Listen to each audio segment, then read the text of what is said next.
आता अशा प्रकारचे प्रश्न येतात बघा, नाणी आणि नोटावर नोटाचे क्रमांक असतात.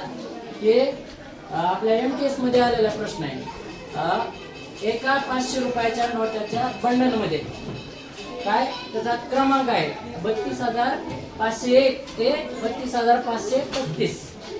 या अनुक्रमांकाच्या सलग नोटा आहेत. तर त्या 500 रुपयाच्या बंडल मध्ये बंडलचे मूल्य किती, म्हणजे त्याची काय किती किंमत आहे त्या ह्याचं बंडलचं.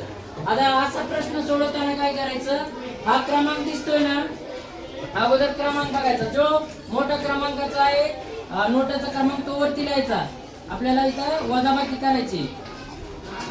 पुन्हा हा क्रमांक पुढचा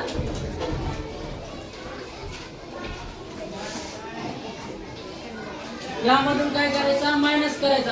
हा क्रमांक मोठी संख्या वरती घ्यायची आणि छोटी खाली घ्यायची. हा 5 पुन्हा गेल्यास किती राहतात 4. हा 3 ला 5 तून 5 गेल्यास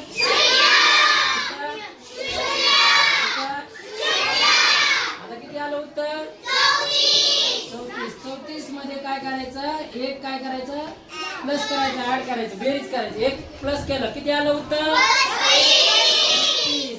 आपलं किती रुपयाच्या नोटा किती रुपयाच्या आहेत गुणिले काय करायचं 500 करायचं. बरोबर आहे. जेव्हा आपल्याला 0 असतात पुढे तेव्हा गुणाकार करताना सोपं जाते.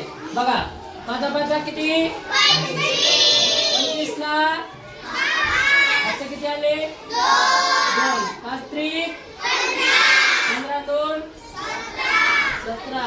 आणि इथं याचे 2 शून्य राहिलेले ते जसे तसे लिहायचे. म्हणजे किंमत किती आली त्याची